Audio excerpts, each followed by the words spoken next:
Hello बच्चों, कैसे हैं आप सभी लोग? आशा करते हैं आप लोग अच्छे होंगे। तो आज हम लोग देखने वाले हैं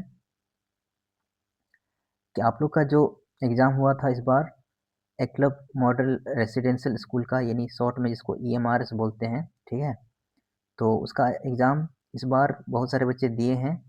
तो जिनका तैयारी अगले साल के लिए अभी से शुरू होगा, वही अगले साल अच्छे नंबर से जो है वो अच्छे स्कूल पर सेलेक्ट हो सकते हैं। तो इसी के लिए मैं आप लोगों के लिए जो है फाउंडेशन जो है बैच मैंने हर विषय का, ठीक है, हर विषय का यानी गणित का भी, हिंदी का भी और ये रीजनिंग का भी।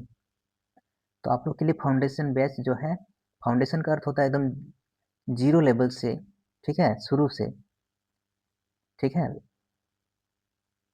तो ये रीजनिंग का कंप्लीट फाउंडेशन बैच है और ये आप लोग के लिए एकदम फ्री रहेगा, हिंदी हिंदी मीडियम बच्चों के लिए, क्योंकि हिंदी मीडियम बच्चे ही ये सब स्कूल में के लिए तैयारी करते हैं।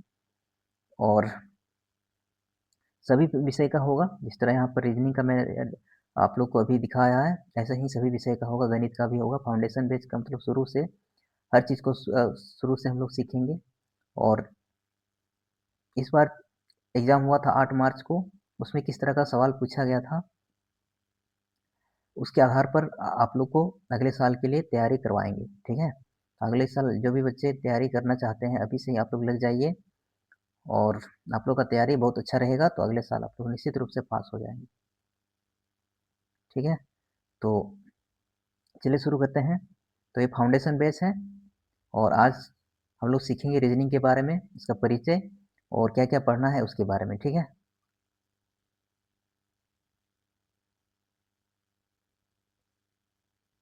तो सबसे पहले हम दिखा देते हैं रीजनिंग का ये जो है आप लोग का सिलेबस। सिलेबस जानना बहुत ज़रूरी है, सिलेबस पता होना ज़रूरी है कि क्या पढ़ना है, कितने चैप्टर हैं, ठीक है। तो ये आप लोग देख पा रहे हैं, आप लोग रीजनिंग का सिलेबस है क्लास 6 प्रवेश के लिए। और पहला चैप्टर यहाँ पर देख पा रहे हैं आप लोग,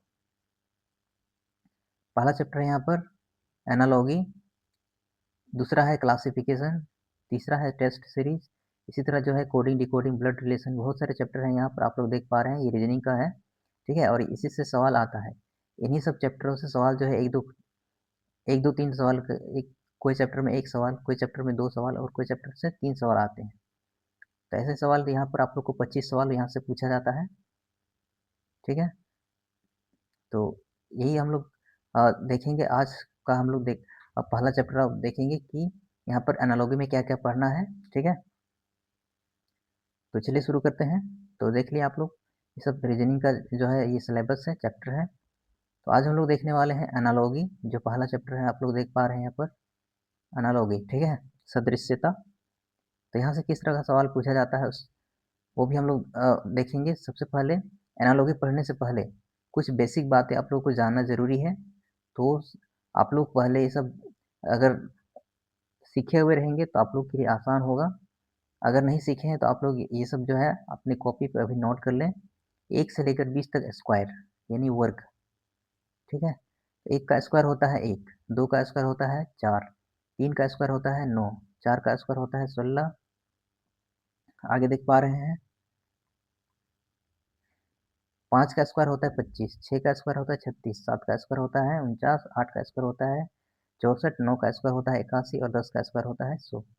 तो ये आप लोग अपना कॉपी में लिख लेंगे, ठीक है, और इसको याद करना है। एक का स्क्वायर क्या होता है? एक। कहने का मतलब हुआ ये वर्ग जो है, ये एक का स्क्वायर, ये जो पावर दो है इसको स्क्वायर बोलते हैं। एक का स्क्वायर का कहने का मतलब होता है एक को दो बार गुना किया गया, एक गुना एक, तो क्या हो जाएगा? एक। दो का स्क्वायर कहने का अर्थ होता है दो को दो बार गुना किया गया है, ठीक है, तो दो दूना क्या हो जाएगा? 4। और इसी तरह अगर हम बोलेंगे 3 का स्क्वायर, तो 3 का स्क्वायर का अर्थ होता है 3 को कितना बार गुना किया गया है? 2 बार। ये जो 2 है ये 2 बार, इसी संख्या को 2 बार गुना करने के लिए दिखाता है।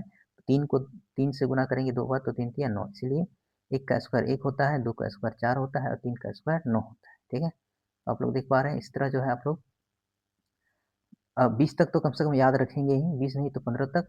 10 तक आप लोग को दिखा चुके हैं, आगे देखना है। 11 का स्क्वायर होता है 121, 12 का 144, 13 का 169। यानी आप लोग डायरेक्ट याद रखेंगे ना, मान लो 12 गुना 12, कहीं कभी आएगा कि 12 को 12 से गुना करना पड़ेगा आपको, तो आप लोग को 12 का स्क्वायर अगर याद है क्या होता है 144, तो तुरंत 144 इसका आंसर बता देंगे। ठीक है, तो याद करने से समय बचता है, नहीं तो गुना करना पड़ेगा, फिर गुना करने में समय लगेगा।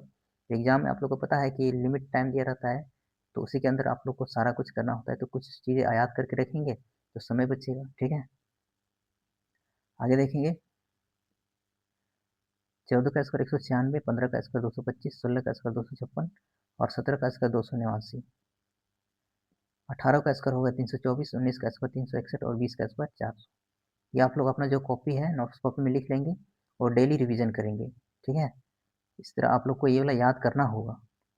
याद करेंगे तभी ये जो है आप लोग को अच्छे से याद रहेगा और अच्छे से सवाल को बना पाओगे। ठीक है, तो चलिए यहाँ से सवाल करते हैं। अभी हमने ये जो पढ़ा ना स्क्वायर वाला सवाल, यहाँ से सवाल किस तरह का पूछा जाता है, चलिए दिखाते हैं आप लोग को।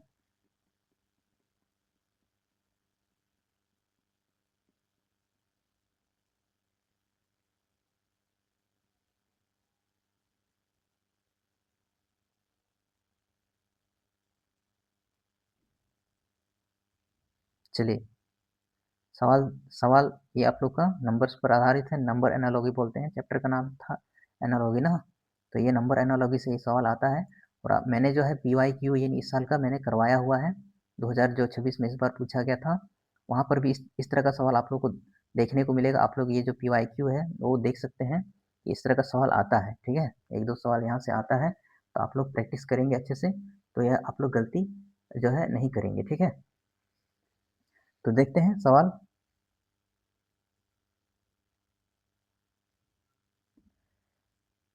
एनालॉगी का अर्थ होता है, पहले एनालॉगी का अर्थ समझ लेते हैं। चलिए शुरू चैप्टर में हम आप लोग को दिखाते हैं एनालॉगी का अर्थ क्या होता है।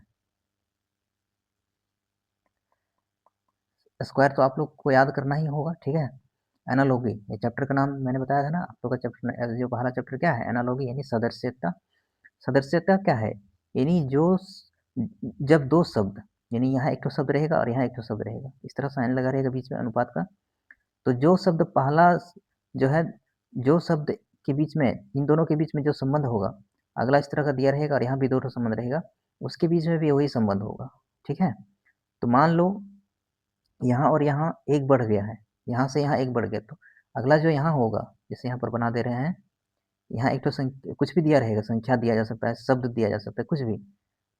और यहाँ एक ठो रहेगा, फिर यहाँ भी रहेगा और यहाँ भी रहेगा।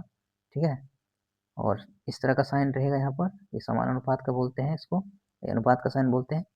तो मान लो यहाँ से यहाँ एक बढ़ गया, तो यहाँ से भी यहाँ एक ही बढ़ेगा। ठीक है, और मान लो यहाँ से यहाँ दो दो गुना हो गया, तो यहाँ से यहाँ भी दो भी गुना होगा। तो जिस तरह पहला और दूसरा में संबंध है, उसी तरह यहाँ पर भी तीसरा और चौथा में भी संबंध होगा। ठीक है, तो ये एक, और ये, तो इन दोनों के बीच में जो संबंध होगा वही इन दोनों के बीच में भी होगा, ये कहा जाता है। ठीक है, चलिए ये सब सारा कुछ अभी समझाएंगे। तो मैंने अभी जो स्क्वायर याद करवाया है ना, उसी से आधारित, उसी पर आधारित हम सवाल पहले करवा देते हैं, ताकि आप लोग को अच्छे से समझ में आए कि हाँ स्क्वायर याद करने से क्या फ़ायदा होता है और किस तरह सवाल जो है आसानी से बन सकता है।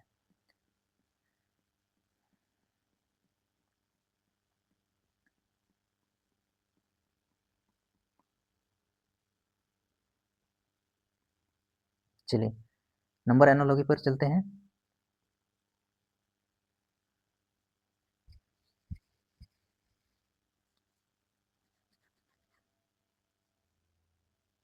तो आप लोग यहाँ सवाल देख पा रहे हैं कि पहला सवाल है कि दो, यहाँ पर चार कैसे बन गया, तो दो का स्क्वायर से बन गया ना चार। मैंने अभी याद करवाया था ना कि यहाँ दो, दो का स्क्वायर से यहाँ चार बन गया, तो यहाँ भी क्या हो जाएगा, तीन का स्क्वायर हो जाएगा। जैसे इसका स्क्वायर हुआ है तो ये आया है, तो इसका स्क्वायर होगा तीन तिया नौ, तो यहाँ क्या हो जाएगा नौ, ऑप्शन नंबर सी। ठीक है, तो आप लोग आसानी से कर पा रहे हैं ना, स्क्वायर याद है तो। फिर से समझा दे रहे हैं, यहाँ पर दो चार कैसे बन गया, कुछ ना कुछ हुआ, तो दो का स्क्वायर करके यहाँ चार बन गया। ठीक है, तो उसी प्रकार यहाँ पर तीन है, तो इसका स्क्वायर भी करेंगे, तो यहाँ खाली जो है, तो यहाँ क्या हो जाएगा नौ। तो कौन सा ऑप्शन हो जाएगा, ऑप्शन नंबर सी। चलिए दूसरा सवाल करते हैं। थोड़ा थोड़ा तो समझ आया होगा, दूसरा सवाल करेंगे तो और अच्छे से समझ में आ जाएगा। ठीक है, तो चलिए देखते हैं। जैसे यहाँ पाँच से यहाँ 25 कैसे बन गया, क्या क्या हुआ होगा, तो पाँच का स्क्वायर अभी मैंने याद करवाया था, पाँच का स्क्वायर होता है 25, यानी ये इसी का स्क्वायर हो गया है। क्या हो गया है, स्क्वायर हो गया है। तो बताओ इसका स्क्वायर भी करना पड़ेगा, तो 6 का स्क्वायर कितना होता है 36, कौन सा ऑप्शन हो जाएगा, ऑप्शन नंबर तो देखिए याद करेंगे तो आसानी से हो जाता है ना,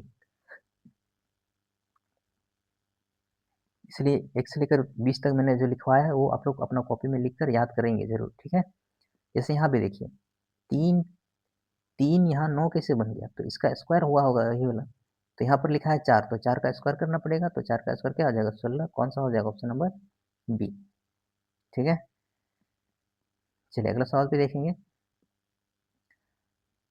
7 यहाँ 14 बन गया, तो क्या हुआ होगा? आप लोग सोचिए कि 7 14 कैसे हो गया? यानी 2 से गुना हुआ होगा ना? एनालॉजी का अर्थ क्या होता है? इन दोनों में जैसा रिलेशन होगा, जैसा संबंध होगा, उसी तरह यहाँ भी होगा। तो यहाँ 7 गुना 2 हो गया, तब जाके यहाँ 14 होगा। तो यहाँ भी 8 को भी कितना से गुना करना पड़ेगा? 2 से। तो 8 को 2 से गुना करेंगे तो क्या हो जाएगा? 16। कौन-सा ऑप्शन हो जाएगा? ऑप्शन नंबर ए, ठीक है? 7 14 बन गया कैसे? आप लोग अगर सोचेंगे कि 7 14 बन गया, 7 जुड़ गया होगा, तो यहाँ भी 7 जोड़ना पड़ेगा। तो 8 7 15 ऑप्शन में तो कहीं 15 नहीं है, यानी ये जो आप लोग सोचे हैं वो गलत है। सही तरीका क्या है? यहाँ 7 14 बन गया,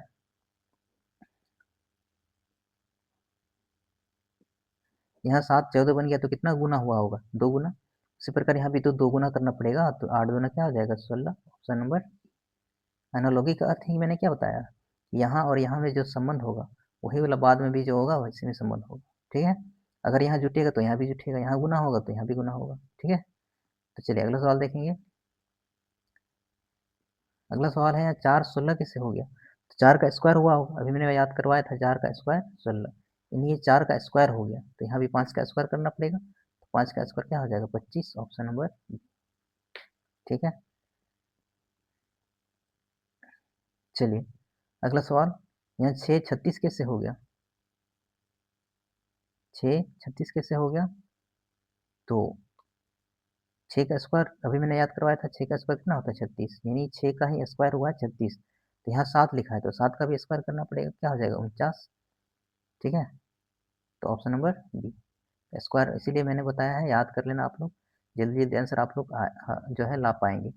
तो 9 यहाँ पर 81 हो गया, तो क्या हुआ होगा? तो 9 का स्क्वायर कितना होता है? 81, तो इसका स्क्वायर हो गया ये वाला, इसको भी तो स्क्वायर करना पड़ेगा, तो 8 का स्क्वायर क्या हो जाएगा? 64।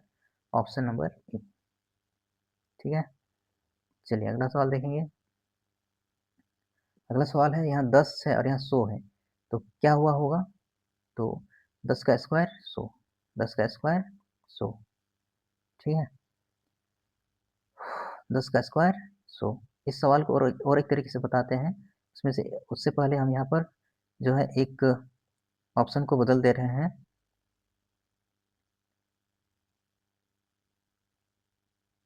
मान लो यहाँ पर 121 नहीं रहता, यहाँ कुछ रहता दूसरा, मान लो 75 रहता, ठीक है? और तरीके से भी सोचने का तरीका बता दे रहे हैं आप लोग को। वैसे अभी जो बता रहे हैं सिंपल सिंपल ऐसा ही आंसर आप लोग जल्दी जो है ऐसा ही आंसर आ जाता है, पर कभी-कभी मान लो इस तरह आ जाएगा, तो आप लोग कैसे सोच पाएँगे वो भी बता दे रहे हैं कि यहाँ यहाँ 10 से 100 कैसे हो गया? तो बहुत सारे सोचेंगे कि 10 का स्क्वायर हो गया होगा, तो 10 का स्क्वायर हो जाएगा 100, तो इसका भी हम लोग को स्क्वायर करना पड़ेगा, तो 11 का स्क्वायर क्या हो जाएगा? 121। ये कहाँ से हम लिख रहे हैं? याद किए हैं, आप लोग को भी याद करना पड़ेगा, ठीक है? अब 121 ढूँढेंगे ऑप्शन में तो कहीं नहीं मिलेगा, तो ये यानी ये जो स्क्वायर वाला जो हमने सोचा है वो गलत सोचा है, तो और एक तरीका क्या सोचना पड़ेगा कि यहाँ पर जो है, यहाँ पर मैंने क्या लिखा था? यहाँ पर लिखा था,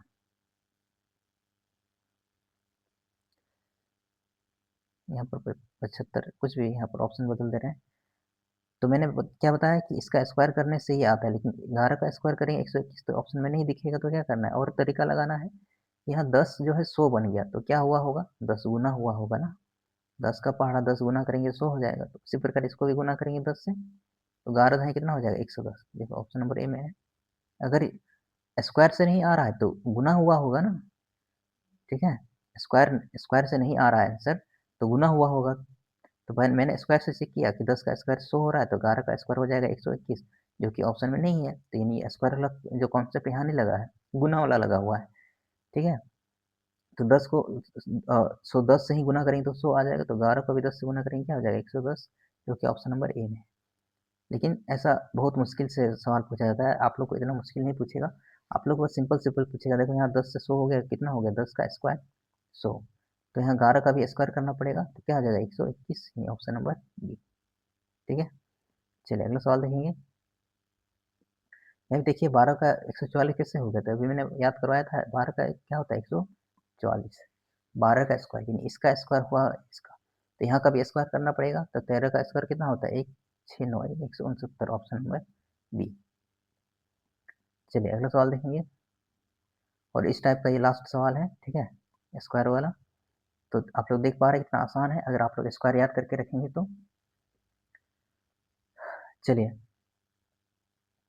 15 यहाँ 225 कैसे बन गया, तो 15 का स्क्वायर हुआ होगा, 15 का स्क्वायर 225, 15 और यहाँ 225 कैसे बन गया, तो स्क्वायर हुआ है ना, क्या हुआ है स्क्वायर हुआ है, ठीक है। तो उसी प्रकार यहाँ का भी संख्या को भी स्क्वायर करना पड़ेगा, जो आएगा यहाँ आएगा, ठीक है। तो 16 का स्क्वायर क्या होता है 256, ऑप्शन नंबर बी।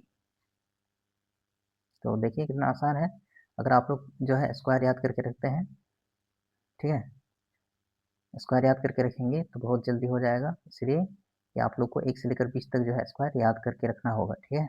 यहाँ पर आप लोग देख पा रहे हैं, इसको नोट्स कर लेना है, 1 से लेकर यहाँ 10 तक लिखा हुआ है, या 11 से लेकर 20 तक, सभी का स्क्वायर आप लोग को याद करना है, ठीक है। याद करने से कितना आसानी से हो जाता है, देख पा रहे हैं ना। तो चलिए आप लोग जो है इस पूरे स्क्वायर को जो है अच्छे से याद कर लेंगे, और अगला क्लास में हम लोग ABCD यानी अल्फ़ाबेट वाला सीखेंगे, ठीक है। अल्फ़ाबेट वाला सीखेंगे हम, जैसे ABCD, वो भी आप लोग को बताएंगे। तो इस क्लास में हमने स्क्वायर वाला जो है कॉन्सेप्ट सीखा, तो आप लोग स्क्वायर को याद करके उस जितना भी सवाल मैंने करवाया है उस तरह का सवाल आप लोग आसानी से कर पाएंगे, ठीक है। आज की क्लास में इतना ही, और अभी जो हम शुरू में बताए थे कि आप लोग के लिए फाउंडेशन बैच है, यानी शुरू से छोटा छोटा चीज़ जो कि आप लोग को जानना चाहिए सभी चीज़ बताते जाएंगे, ताकि आप लोग जो है अच्छे से समझ करके अच्छे सवालों को बना पाएंगे। तो देखिए आज मैंने स्क्वायर सिखाया, और सवालों को कैसे आप लोग अच्छे से कर पा रहे हैं, आप लोग भी देख पा रहे हैं, ठीक है। तो ये जो है आप लोग जो है इस पूरे जो फाउंडेशन कोर्स है इसको पूरा आप लोग फॉलो कीजिए, इस क्लास को डेली जो है करते रहिए। हम आप लोग के लिए क्लास को जारी रखेंगे, पूरे सभी चैप्टर, यहाँ पर रीजनिंग में जितना भी चैप्टर दिया हुआ है ना, सभी चैप्टर को हम करवाएंगे, ठीक है, सभी चैप्टर को। तो आप लोग जो है क्लास पर जुड़े रहना है, और चैनल को जो है हमारे चैनल को सपोर्ट करने के लिए सब्सक्राइब जरूर कर देना है, और वीडियो कैसा लगता है, अगर अच्छा लगता है तो क्लास को लाइक जरूर कर देना, ठीक है। तो अभी के लिए इतना ही, फिर अगला अगला क्लास में हम अगला टॉपिक को पढ़ाएंगे। तो इसी तरह छोटे छोटे टॉपिक से हम सभी चैप्टर को आप लोग को कंप्लीट करवाएंगे, ठीक है। तो चलिए अभी के लिए इतना ही, सभी को धन्यवाद, जय हिंद।